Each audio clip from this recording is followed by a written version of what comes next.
Brought to you by Probo.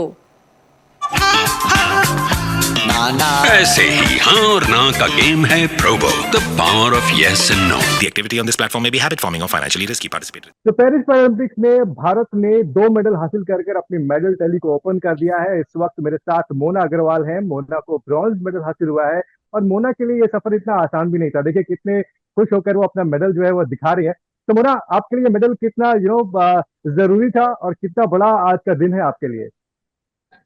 Medal बहुत जरूरी होता है। हम जब भी किसी इवेंट में पार्टिसिपेट करते हैं तो हमारी उम्मीद होती है कि हम मेडल जीतें, और मैंने इस मेडल के लिए बहुत बहुत मेहनत की है। मैंने अपने बच्चों को छोड़ के यहाँ पे 5 महीने लगातार प्रैक्टिस की है। जब मैंने पहली बार शूटिंग में नेशनल खेला था तो मेरा बेटा जो है वो सिर्फ 6 महीने का था।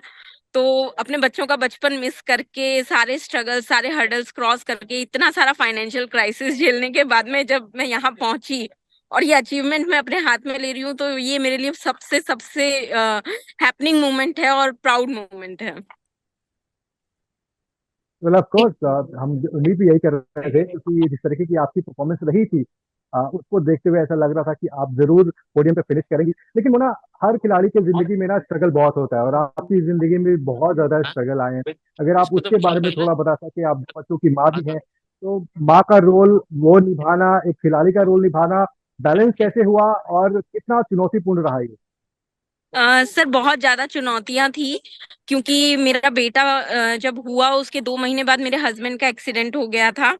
तो वो भी फिजिकली चैलेंज थे और उसके बाद एक्सीडेंट में उनको ब्रेन इंजरी हुआ था, तो न्यूरो का ट्रीटमेंट चल रहा है उनका। तो मेरे लिए डू एंड डाई वाली सिचुएशन थी कि अगर मुझे इंडिविजुअली अपने बच्चों के लिए कुछ करना है तो मुझे अपनी जान झोंक देनी पड़ेगी। और शायद इसी वजह से मैं कर पाई, मेरे अंदर वो स्पिरिट आ पाई कि मुझे मेरे बच्चों का भविष्य सेट करना है, मुझे उनके लिए एक आइडल मदर बनना है। और शायद मैं इसी वजह से इतने कम समय में अपने आप को इस मुकाम तक पहुंचा पाई।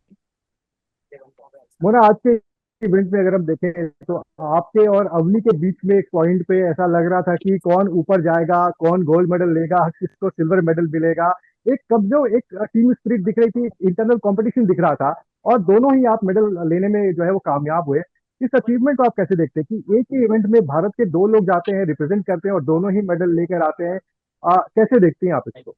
सर, हमारी कंट्री के लिए ये बिगेस्ट अचीवमेंट है कि पैरालंपिक के अंदर हम एक ही इवेंट के अंदर 2 पोडियम उसमें फिनिश कर रहे हैं।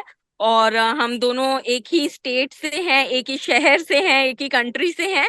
तो ये ना केवल हमारे जयपुर के लिए, राजस्थान के लिए, हमारे देश के लिए, हम सब के लिए बहुत बड़े प्राउड की बात है। मोना, 2021 में आपने शूटिंग की शुरुआत की थी और इन 3 सालों में ये जो टर्न अराउंड है, एक नॉर्मल एक एथलीट के तौर पर आना और पैरालंपिक का मेडल लेकर जाना, इस टर्न अराउंड को आप कैसे देखते हैं? शायद शूटिंग में मैं 2021 में आई थी, लेकिन 2016 से मैं अदर गेम्स में पार्टिसिपेट करती रही हूँ। तो शायद मेरे अंदर वो जो गेम स्पिरिट है वो है, और वही उसी की वजह से मैं यहाँ पे अपना बेस्ट परफॉर्मेंस कर पाई इतने कम समय में, क्योंकि शूटिंग जो है वो परफेक्टली एक टेक्निकल गेम है। सारी टेक्निकलिटीज के साथ में मैं खुद को यहाँ तक ला पाई और स्टेबल रख पाई।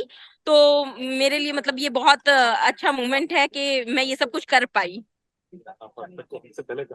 मोना, आखिरी के 2 सवाल, उसके बाद मैं देवेंद्र जी के पास भी जाऊंगा क्योंकि वो अध्यक्ष है, वह पीसीआई के बतौर खिलाड़ी भी काफी कुछ वो भी जरूर कहना चाहेंगे। उससे पहले मोना, काफी परेशानियों से गुजरी हैं आप, चाहे वो पारिवारिक परेशानियां रही हो, चाहे वो पैसे की परेशानी रही हो, लेकिन फिर भी मेंटली फोकस्ड अपने आप को स्टेबल रखना इतना आसान नहीं होता है। आपने इसको कैसे किया और वो जो परेशानियां थी, अगर आप थोड़ा सा उसके बारे में बता सकें। मेरी बचपन में मेरी ट्रेनिंग जो है मेरी दादी ने की थी, जब मैं फिजिकली चैलेंज्ड थी। तो मेरी दादी ने मुझे मेंटली स्ट्रांग होना सिखाया था। जब मैं कोई काम नहीं कर पाती थी तो दादी का ये कहना था कि ठीक है, नॉर्मल लोग जैसे कर रहे हैं, अगर तू वैसे नहीं कर सकती तो तू अपना तरीका ढूंढ, लेकिन काम तो करना पड़ेगा। तो जब उन्होंने मेरे को हर चैलेंज को अपने दम पर क्रॉस करना सिखाया, तो मुझे ऐसे लगा कि लाइफ में ऐसी कोई चीज नहीं है जो आप नहीं कर सकते। और शायद उसी से मतलब उसी ट्रेनिंग का असर है कि मैं हार नहीं मानती, और मुझे लगता है कि अगर मैं फाइट कर रही हूँ और मैं अपनी मेहनत करके आगे बढ़ रही हूँ तो मैं सफल जरूर होंगी। बिल्कुल, भारत में जितने लोग आपको देख रहे हैं, उनको क्या कहेंगी? क्योंकि अक्सर ऐसा देखा गया है कि सामाजिक तौर पर ना लोग थोड़ा-सा तुलना करने लग जाते हैं। उन लोगों के लिए आप क्या मैसेज देना चाहेंगी? अम, मैं सिर्फ यही कहना चाहूँगी कि कभी भी गर्ल्स को, हालाँकि अब तो सोच बहुत बदल गई है, लेकिन जिस समय मैंने इनिशिएटिव लिया था, मैं अपना घर छोड़कर आई थी क्योंकि मुझे परमिशन नहीं मिली थी कि आप अपने करियर के लिए कुछ इंडिविजुअली डिसीजन लें।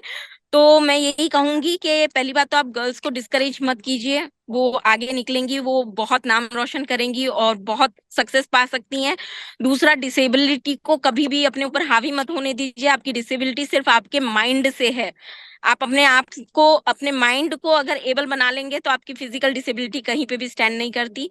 और तीसरा, एक being a woman, being a mother, मैं यही कहना चाहूँगी कि सक्सेस लेने के लिए या अपने सपनों को पूरा करने के लिए कोई एज, कोई हर्डल आपके रास्ते में नहीं आएगा। आपके बच्चे, आपकी फैमिली हमेशा आपकी ताकत बनेंगे आपके सपने पूरा करने के लिए। वेल ऑफ कोर्स यही थॉट प्रोसेस मैं उम्मीद करता हूँ कि सभी का होगा। आपको बहुत-बहुत शुभकामनाएं और बधाई मोना। ज्वाइन कीजिए स्पोर्ट्स तक का टेलीग्राम चैनल, जहां एक्सपर्ट्स देंगे आपको फैंटेसी पिक्स, मिलेगा एक्सक्लूसिव कंटेंट और सबसे तेज अपडेट्स। अपने गेम का लेवल बढ़ाइए सिर्फ और सिर्फ स्पोर्ट्स तक के साथ।